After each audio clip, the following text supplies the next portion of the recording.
Hey, what's going on, you guys? Today I'm going to be comparing my Google Pixel 5a's camera against my professional Canon EOS R5's camera. This camera right here that's recording me is $6,500. That's how much a setup costs. This is $449. This also has a 12 megapixel camera, and this camera right here is 45 megapixels. I chose three things to shoot, and I wanted to make it make sense. So first, we got a portrait. I use portrait mode, and I'll also show you the regular mode as well. Comparing to this camera's portrait mode, well, I guess there isn't really a portrait mode, it's just always perfect. The next one would be a product shot, and then we're gonna do some really close macro shot. I'm not gonna change out to a macro lens. I'm gonna keep this lens. Just to make it fair, this is a 24-70 RF lens. It's a really expensive lens. Anyways, let's jump into Lightroom and check out the details. All right, these are the one that I took from the R5, these four, and then the 5 of these are from the Google Pixel. The reason why there's 5 here and 4 there is because I did a portrait mode and a regular mode. Remember, we talked about that. And then on here, these are the R5 right here. These R5 are actually already white balance for you. So I've already corrected this white balance just because the camera, you have to set the white balance in camera. If you have it a little bit off, you have to set it yourself. The Google Pixel 5, it automatically does that for you. It'll find a white balance and it'll set that for you. So I guess this point kind of goes to the Google Pixel for being so efficient. First, let's go ahead and look at this close-up shot. This shot right here was taken on the R5. You can see the picture has really nice bokeh. It probably shouldn't have been so shallow depth of field because yeah, the bokeh is nice, but I don't know where's in focus, to be honest. I think it's right here. So we're gonna zoom in and we're gonna take a look at this. And you can totally see like the thread here. You can see all the detail. You can even see the little thread that's coming out from it, the imperfection of it right there. But then here you can definitely see all the linings right here. And then as you can see, the bokeh hits here and then you can't really see anything, but it's consistently right here. You can pretty much see it pretty well. Right on this area too, you can look at it real quick and you can see the threading there. The bokeh falls out really nicely and you can pretty much tell where it is. Now we're gonna look at the Google Pixel picture. Whoa, okay. You can definitely see the thread. I'm really shocked and surprised about this because I didn't expect to be able to see all this detail, but look at this detail. Oh my goodness, you can see all the threading, you can see it all over here and on this side too. That looks good. Like you can see everything, and it actually already picked your shallow depth of field, so you kind of already have it all set for you. And like I said, that's like the best part, is that the phone has everything set for you, so you don't have to know like, oh, maybe it's an f4, maybe it's an f5. Yeah, I took the same picture, picked up the camera and shot it, and this one just makes things a lot easier. It does have a little bit of a difference on it, and you know, I think from the picture, I have to give it to the Google Pixel on this one, because look how nice it looks. I know that if I had a better shallow depth of field here and I have better lighting, it would work, but that'd be cheating because I use the same lighting on both. Okay, if I can crank up the ISO, but you know what happened if I crank up the ISO, it's gonna start having grains, and then if I crank down the shutter speed, it's gonna have blur. These are both handheld, and you can't, you know, I can't just do one better lighting than the other. Just, it's not fair. So we're looking at these two. Okay, let's look at the R5 first before we look at the Google Pixel. Okay, this knife right here, not gonna lie, this looks pretty good. Look at this detail here. Okay, and then you see the bokeh falls off right in the back, and it falls off nicely and like smooth. Look at that. You see the blade. Okay, you see how it falls off right here, the shallow depth of field, and then it falls off and it goes completely blurry. You see it around here as well. You can kind of see how it looks like. Even the table right here, it's super sharp, and then this area. So you basically can control a lot, and I love the way it looks. It's like nice and soft, but also crisp at the same time. Let's look at the similar picture from the Google Pixel. Whoa. All right. Honestly, this seriously looks like a phone picture, right?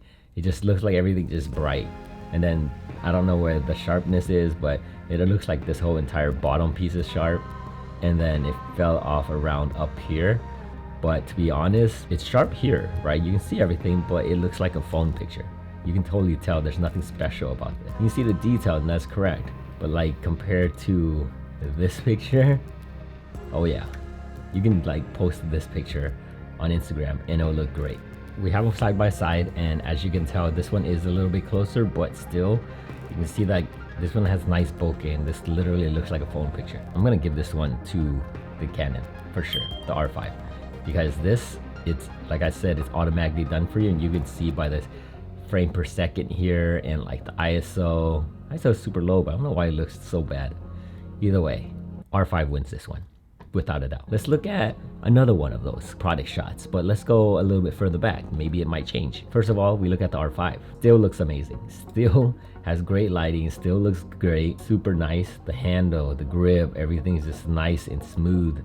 I didn't edit this. Nothing's been done to it. And coming here, yeah, come on. Like if I put these two side by side, you guys 100% can tell that this one is taken by a phone. Look at the shadow. Look at all that harshness. And like I said, this was like shot with the same lighting, same everything, and it's just big difference. The softness here is the shadow. It's a lot softer than the one that the camera gave out. You guys be the judge of that. Take a look, see what it looks like. And yeah, the left picture is definitely something I would pick. If I post the right one on Instagram, people are just gonna be like, that's just a knife. But if I post the left one on Instagram, people might be like, whoa, that's a cool looking knife, because it does look like that. Very interesting. I can't believe the first picture won, but all the other pictures not. Portrait mode, something we all kind of, you know, want to know. So here, okay, I'm gonna zoom in maybe about to here. It has nice bokeh, the color's good, right? And then the edge around it is nice and perfect. If you want to zoom in a little bit more to about the hair part, you can kind of see that here. See, you see that it's sharp here, and then it starts falling off back here, and it's sharp where my eyes are, but then it falls off around the ear, and everything around it is nice and consistent. See around the shirt in the background. We're gonna check around here. See the arm here is sharp, but this is blurry because that's in front. It's just how focusing works. And here around here it gets softer. So main focus is on my face, so everything along that is sharp. Pretty nice, pretty nice. All right, so regular, obviously everything is just gonna be the same. I'm gonna zoom in more. Okay, excuse my hair because I just got off of work and I didn't have a chance to really style it. Oh my God, look at this. See, I don't have nice hair anyways, you guys. Everything is sharp. There's no blurry really, everything except my eyes here is blurry, but this is sharp. And then this is sharp. It's the harder to control, to be honest with you. So this one is definitely a loss. So I'm not gonna use this because that's just mean. I'm gonna use this one right here. Big difference. Take a look at this. The background is perfectly blurred out. It's nice. I'm really sharp, so you can tell that it's portrait and it looks good. But the difference is the detail. Is it consistent, or can you tell that it's shot from a phone? The lighting was the same. Let me remind you. We're gonna zoom in. We're gonna zoom in to about that much. Nope, actually let's go more. Okay, let's go here. Ooh, I can kind of see it already. So face is good. Okay, the drop off in the ear looks good here. This one is still sharp, but look at this part of my face. It's kind of blurry all of a sudden, my cheek. Here, let's just go right here. I know you guys can see this. Look at this. So my hair here is all of a sudden sharp, and then it gets blurry here. Okay, and then the tip of this is blurry, and then all of a sudden these things are too blurry. It's like sharp and then blurry. There's no drop off, there's no slow fade behind it. And here as well, okay, there. And then here there's no, like, there's a little bit of fade here, I guess, but it's not that great. The detail is there though. It is like, it shows a lot of detail. Look at all this fur and lint. Oh my God. But here, my shoulder is all of a sudden gone, but it shouldn't be because it's like in front of this part. But it's gone. Overall, I mean, it's for a camera that costs only $449. This is great. It looks good, but at the end of the day, I gotta give this one to the Canon. What do you guys think? Right? Look at this. Okay. Look at the difference. You guys can see it yourself. This is way softer, way sharper. Like, it's professional camera. Even the light in the background has a nice glow. Everything you see here, okay, compared to this, it's a huge difference. To be honest, I think the Canon R5 definitely won this battle. Okay, the Google Pixel 5a is good. It is definitely a great camera.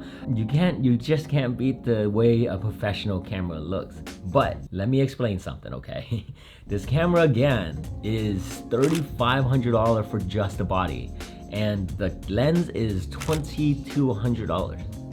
Now you need a memory card, which is $200. The Google Pixel is only $449. You can buy like 14 Google Pixels until it kind of match up to this camera. 14 phones, that's a lot. This camera is just that much more expensive. So the quality of course is gonna be better, but it's also a way bigger camera to carry around. So you're constantly carrying this big bulk camera that you can't just hold on your hand all the time. You gotta wear a strap and then it gets heavy. The Google Pixel, well, this is a tiny phone.